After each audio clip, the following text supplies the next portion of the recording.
News 7 Tamil கேள்வி நேரம் நிகழ்ச்சியில் நேற்று பங்கேற்ற மக்கள் நல கூட்டணியின் ஒருங்கிணைப்பாளரும் மதிமுக பொதுச் செயலாளருமான வைகோ தேர்தலுக்கு முன்னர் கூட்டணியின் முதலமைச்சர் வேட்பாளரை அறிவிக்க மாட்டோம் என கூறியிருந்தார்.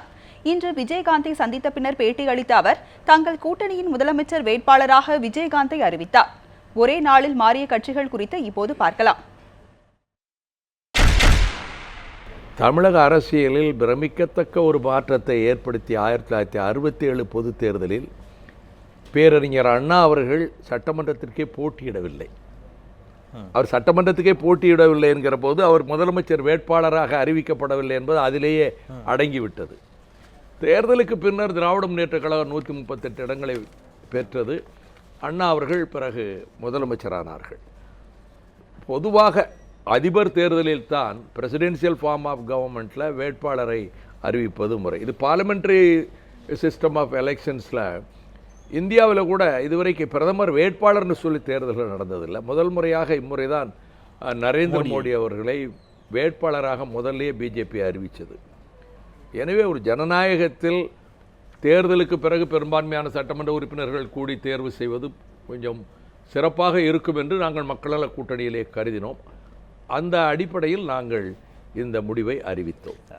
இங்கே இருக்கக்கூடிய இந்திய நாடாளுமன்ற முறைமையும் அந்த ஜனநாயகபூர்வமான அந்த அணுகுமுறையும் மட்டும்தான் அதற்கான காரணங்களா அல்லது வேறு ஏதேனும் காரணங்கள் இருக்கிறதா? வேறு காரணம் ஒன்றும் இல்லை.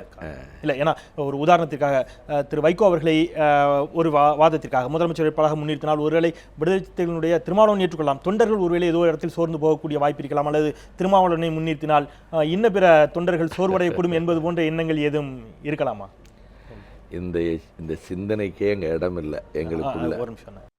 You will become the king. We the kingmakers will make you the king.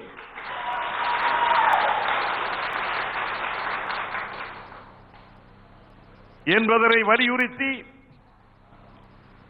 விடுதலை சிறுத்தைகள் கட்சியினுடைய நிறுவன தலைவர் உயிர் சகோதரர் தொல் திருமாவளவன் அவர்கள் எதிரிகள் வட்டாரம் கதிகலங்கி கிடக்கிறது, போட்டியினி அதிமுகவுக்கும் கேப்டன் விஜயகாந்த் அணிக்கும் தான்.